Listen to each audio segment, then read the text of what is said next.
I came in this business saying I was gonna expose. Come here, don't sit on the bed at night, no homo, no, just don't get close to the bed. Don't get close, but it's just like, yo, we want to thank you for hosting the thing, man. It's been a pleasure. You didn't have to do it, and you did it. No. Million to unvirgin his hoe. Can you explain a little bit? No, I just told you. That Snoop Dogg, not again, mentioned him in December of 2020, but everybody beat the hell out of me. Woo! Cat Williams just dropped a bomb, and it's exactly what people have been whispering about for months. He just confirmed that 50 Cent deliberately cut out 7 major names from the Netflix Diddy documentary. And we're not talking about faceless nobodies either. These are top-tier, household names in the game. Cat called this out way before the truth even started to surface, and now it's all unraveling. So let's get straight to it.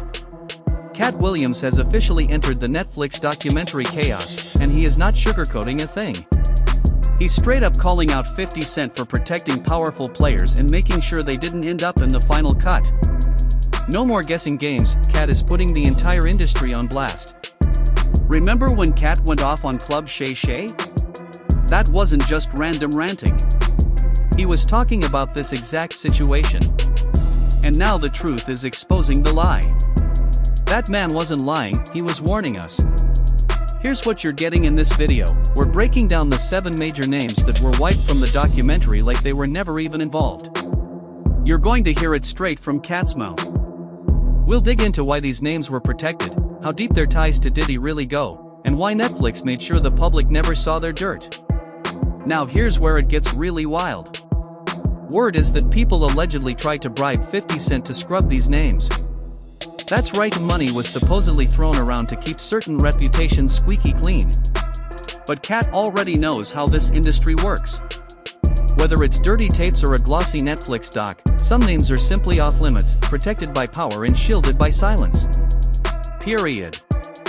Before we even dive in, let's be clear, this video isn't about the obvious names like Jay-Z or Beyonce. We already know what time it is with them. We're talking about the names you didn't expect, the ones they tried really hard to keep hidden. Now let's rewind to early 2024. Now the truth is the lie. He didn't bite his tongue at all.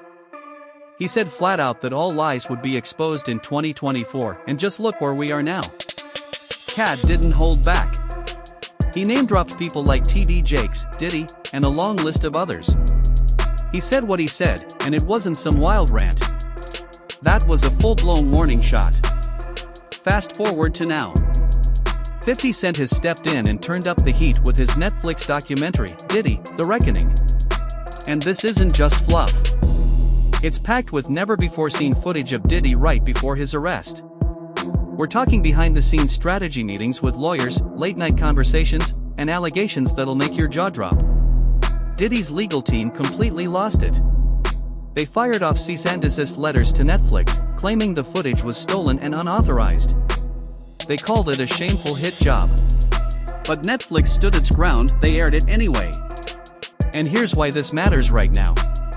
Diddy has already been sentenced to 4 years in prison on prostitution-related charges after avoiding a larger RICO case. But this saga is far from over. More than 150 lawsuits are reportedly lined up against him, and some allegedly involve minors. Yeah, you heard that right, this goes way deeper than anyone expected. The feds have already made it clear that more charges could still be coming. This investigation is nowhere near finished. And here's where things take a serious turn. Prosecutors working on Diddy's case are now reportedly coordinating with those tied to Tupac's case. That alone shows how deep and messy this situation really is. But wait, it gets even crazier. Word on the street is that there are Diddy tapes locked and loaded, ready to leak. And those tapes allegedly don't just involve Diddy. They reportedly show other celebrities caught up in things they definitely never wanted the public to see. Say that again. But they just 27 days, 4 years. Meanwhile, they tried to give me 4 years with 2 blunts I had no intention of smoking in the first place. Same 4 years. I don't give a fuck. Being an ass-picking devil worshiper is not against the law. They put that man on a whole RICO, cause they thought he was for China. They said, bring out the 9 cross. 9 just walk down the track. I didn't even get the log on and get too sappy. That man like this is so much as his punishment. They sent him to the place with the most. Life in this shit. Now, back to Cat Williams. This man is out here confirming everything, and he's doing it in plain sight. He recently cracked a joke that had people laughing, until they realized it was basically a confession wrapped in comedy. Cat wasn't just playing around. He was telling y'all exactly what time it is. He's been saying this for years, who was involved, what really went down, and who got protected behind the scenes. So now, let's break down those 7 names that mysteriously disappeared from 50 Cent's documentary. First up, Snoop Dogg. Yeah, I know, it sounds wild. But hear me out. Snoop and Diddy go way back. Parties, business deals, music collaborations, they were close for decades. So ask yourself this, why wasn't Snoop even mentioned in the documentary? Well, Ally Carter already offered an explanation. She came forward claiming that Snoop isn't just connected, according to her, he's actually worse than Diddy. She alleged that Snoop is more powerful and even more protected, which would explain why his name never made it anywhere near the final cut. To invite him in. Hey, don't do it. Okay? We all saw the movie Sinners. Don't let his here. So he can bite somebody. So he can bite Playboy Cardi again. Okay? Playboy Cardi definitely been bit. Something happened. Playboy Cardi been bit. I know he has.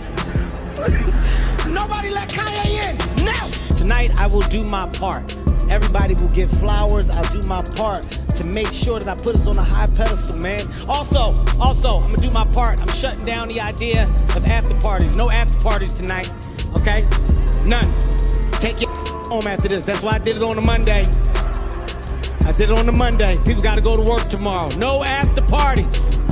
That's where it's slippery at them after parties. Okay? We're learning a lot about people, ain't we? We're learning a lot. God is good all the time.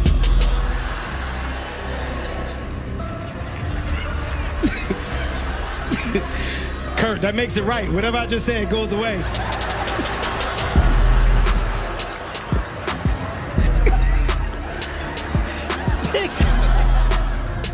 Funny.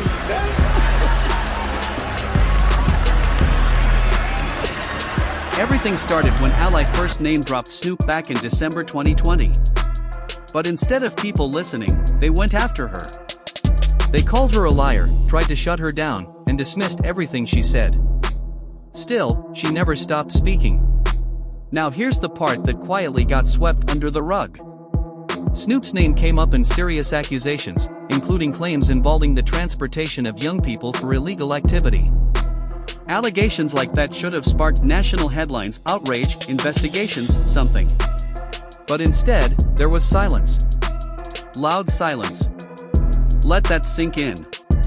Rather than facing public scrutiny, Snoop Dogg was invited to perform at the Super Bowl halftime show, one of the biggest stages in America, cheered on by millions. All while those accusations were floating around. Compare that to how quickly figures like Dr. Seuss or Aunt Jemima were cancelled over far less. Yet Snoop remained untouched. No backlash. No investigations. Just praise. Ally Carter even pointed out something that caught people's attention later. She said the Roman numerals LVI during that halftime show looked like they were dripping in blood. Whether symbolism or coincidence, most people were too busy watching the game to even notice. So why was Snoop completely erased from 50 Cent's documentary? The explanation many point to is simple: he's too connected and too protected. If footage involving Snoop had been included, the documentary may never have seen the light of day. Some figures in the industry are viewed as untouchable, and Snoop is often placed in that category. Next up, Kevin Hart. Kevin's situation is different, but just as complicated. He's spoken about the Diddy controversy, but always carefully, measured, cautious. Back in the day, Kevin was reportedly part of Diddy's inner circle, including the infamous invite-only puppy flavor camp events, where many claim questionable things happened behind closed doors. There's even a viral clip, the so-called Frosted that Snoop Dogg, not again, mentioned him in December of 2020, but everybody beat the hell out of me. Through you, that can't be true. What the hell do I know, right? And then recently it just came out again that Snoop Dogg got accused of children. And what did everybody do? Ooh, Snoop Dogg is at the halftime. I'm going to the halftime. But we canceled Dr. Seuss and Jemima. Nobody mad. Nobody. Super Bowl happens. Dripping down from the letters, the LVI. I know, but that's fine. That's fine. Let's go to the game. Make some hot wings. It's fine. It'll pass. It'll pass, right? It's a phase. It's just a phase. Oh no. Tell somebody that plastic straws are coming back and throw a fit. Let a convict get arrested. Somebody put a knee on a convict's neck and it's over. Crickets. Crickets. Nothing. Everything's... And then here's where things really take a wild turn. Orlando Brown enters the picture. Now yes, Orlando has a long history of making shocking claims, and plenty of people question his credibility. But he made one allegation that immediately set the internet on fire. He claimed Kevin Hart accepted a massive payment, reportedly tens of millions of dollars, in connection with a private sexual act. Whether you believe Orlando or not, the bigger takeaway isn't the claim itself. It's this: Kevin Hart appears to know far more about what goes on behind closed doors in this industry than he ever lets on publicly. Kevin was around during the so-called wild years. He was in the rooms, at the events, close to powerful people. He saw things, maybe even participated in things, but today, he's built too much influence, too much success, and too many business ties for anyone to casually pull him into a scandal of this magnitude. That's exactly why many believe 50 Cent chose to leave Kevin out of the documentary. Protecting Kevin doesn't just protect one person, it shields an entire ecosystem: stand-up comedy, brand partnerships, mainstream Hollywood relationships, and corporate money. Bringing Kevin into the spotlight would have triggered alarms everywhere. And 50 likely knew that was a battle he couldn't win. Now let's move on to Maze, and this one might be the most frustrating of all. Back in the Bad Boy Records era, Maze wasn't just some side artist. He was right there next to Diddy, at the parties, inside the deals, and fully embedded in the machine. If anyone knows where the skeletons are buried, it's him. He had a front row seat to everything. But here's what has people scratching their heads: Maze has stayed completely silent. Not a word. No hints. No reactions. And with everything that's come out, that silence is starting to look louder than ever. Let's not forget, it took Maze nearly 10 years to get out of his contract with Diddy. A full decade. And even after finally breaking. So, I'm gonna do my part. I'm shutting down the idea of after parties. No after parties tonight, okay? None. Take your home after this. That's why I did it on a Monday. I did it on a Monday. People gotta go to work tomorrow. No after parties. Come here, don't sit on the bed at night, no homo, no, just don't get close to the bed, don't get close, but it's just like, yo, we want to thank you for hosting the thing, man, it's been a pleasure. You didn't have to do it, you did it. No, I definitely didn't have to do it. I definitely didn't have to. First and foremost, I'm not getting in the bed. Shout out to him and what he did. I'm just gonna, if we can, let's just put the camera a little this way, just so we're not, I don't want my shot to even, I don't want it to come close to the bed, at all. I should look like he fresh off goddamn plane. I should. Fresh off the guard stage. That's my brother right here from day one. We used to wake up and, pause, but like, check this out.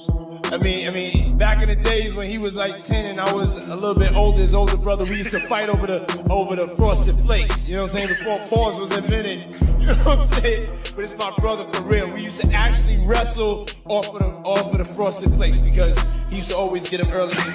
Now he's the richest star in the world. Yo, what the f did Puff just say? Nobody's gonna acknowledge this with me. Puff just said we used to wrestle over the frosted flakes. And we're streaming live. That was stupid. Listen, that was fucking stupid. Listen, we having a good time, yo. Oh, your usher made it in the... Hey, yo. I'm a thug. At the end of the day, I killed this, man. No, listen, at the end of the day, I killed. There's an awkward interview from B103 that honestly tells you everything you need to know. Diddy brought Maze on air with Dirty Money, and the vibe was immediately off. Diddy said something like, Maze is free to work now. He can do whatever he wants. But Maze's reaction said way more than his words. He looked nervous, surprised, almost overly grateful. It didn't feel like someone who truly felt free. Maze even said, "It took me 10 years to get this paperwork right here," then laughed and added, "I ain't used to Puff doing good stuff." Think about that for a second. A man who worked closely with Diddy for decades was genuinely shocked to finally be treated fairly. That alone speaks volumes. So why did 50 Cent leave Maze out of the documentary? The most common theory is simple: either Maze doesn't feel safe speaking, or Diddy still has some kind of influence over him. That silence is hard to ignore. Maze was at the center of Bad Boy's empire. He knows things. And yet, he's saying nothing. Including Maze in the documentary would have raised uncomfortable questions, like why someone with that much first-hand knowledge has stayed so quiet. It would have forced viewers to ask what leverage, if any, still exists. So instead, 50 chose the safer route: no mention, no spotlight, no pressure. Now let's talk about Meek Mill, and this one is messy in a different way. Meek has been around Diddy and other industry power players for years. His name has circulated in rumors for a long time.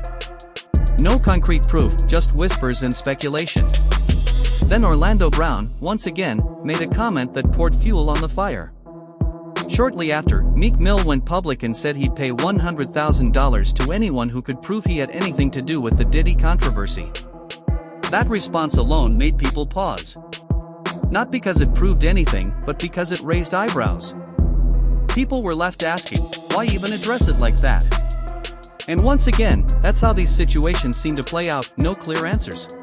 50 million to unversion his home. Can you explain a little bit? No, I just told you. Now yeah, it sounds wild, but Orlando Brown has a history of calling people out, and every once in a while, he ends up being right.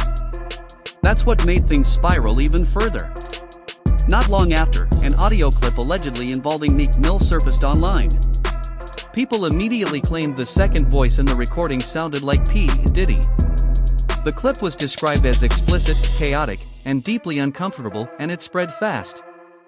Jaguar Wright, who's been speaking out about behind-the-scenes industry issues for years, stepped forward and said she was convinced the voice belonged to Diddy. According to her, there was no doubt in her mind. But just as quickly as the clip went viral, it disappeared. Taken down. Scrubbed. Gone. And that sudden vanishing only fueled more speculation. No explanations, no confirmations, just silence. And once again, instead of answers, the situation left people with even more questions than before. Yeah, no, this is freedom, baby.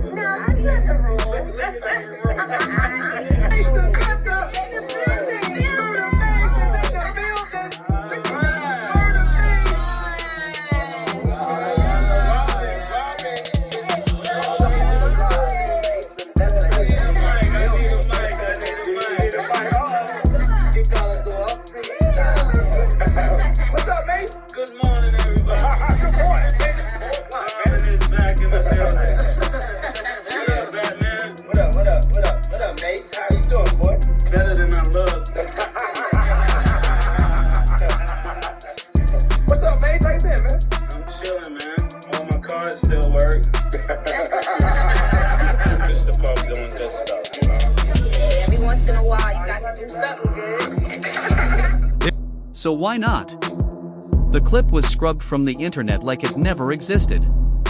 Why did 50 Cent leave Meek out of the documentary? Simple, the audio was never officially verified. Including it would have been a legal nightmare. Meek isn't some washed-up artist, he's still active, still powerful, and backed by top-tier lawyers. Dropping his name without hard proof could have dragged 50 Cent and Netflix into court for years. Bottom line, 50 made a business decision. He wasn't about to risk the entire project over a maybe. Better to dodge a lawsuit than include a clip that couldn't be backed up 100%. Alright, let's move on to Justin Bieber, and this one hits differently. Justin wasn't a player in all this, he was a victim. As a teenager, he actually stayed with Diddy for a short period. There's old footage of Diddy bragging about having custody of Justin for 48 hours. In those clips, Justin looks uncomfortable, like he didn't want to be there. So why did 50 Cent leave him out of the documentary? Because he chose to protect him. Recently, paparazzi asked Justin about the documentary, and his reaction was heartbreaking. You could hear the pain in his voice. He didn't deny anything. He didn't make jokes. He just looked like someone still carrying a lot from the past. Justin was a kid when all of this happened. He didn't know what he was walking into, and he had no power to say no. Came out saying that he'll pay somebody $100 grand to investigate that he has nothing to do with anything with Diddy. You can't take back what your butthole received. 50 Cent made the right call. Including Justin would have meant rehashing childhood trauma that's way too dark even for Netflix. Justin's married now, building a family, and trying to heal. He didn't ask to be part of this mess, so 50 showed him respect and kept him out. That's real. Now let's talk about Usher. Usher's story matters because he was the first, way before Justin. He stayed with Diddy at the infamous Puffy Flavor camp and was the original teen star in Diddy's circle. Over the years, Usher has hinted at seeing things no one should have to see, experiences that left lasting scars. Later, he was the one who introduced Justin to Diddy, a decision he probably regrets to this day. So why did 50 Cent leave Usher out of the documentary? Same reason he left Justin out. Usher wasn't a perpetrator. He was a victim. Cat Williams warned us years ago that the industry targets young, talented kids and puts them through situations that can break them. Usher was essentially the first test subject. According to insiders, the footage involving him was so disturbing it didn't even make the final cut, too dark for TV, even in a documentary about Diddy's alleged actions. Usher's out here protecting his legacy. He's an R&B icon, a father, and still making music. Dragging him into this scandal would have destroyed everything he's worked to rebuild. 50 made the call, leave him out. And honestly, it was the right move. Now, let's get to the biggest name on this list, Clive Davis. Many people don't fully understand Clive's influence, but those who do know exactly why his name carries so much weight. Clive isn't just a music executive, he's the gatekeeper of the entire industry. Diddy doesn't move without Clive's blessing. He's the man behind legends, Whitney Houston, Alicia Keys, and dozens of other global icons. For over 50 years, Clive has run the show, with ties to everyone in music and media. If Diddy's parties were wild, imagine what Clive's looked like. The truth is simple.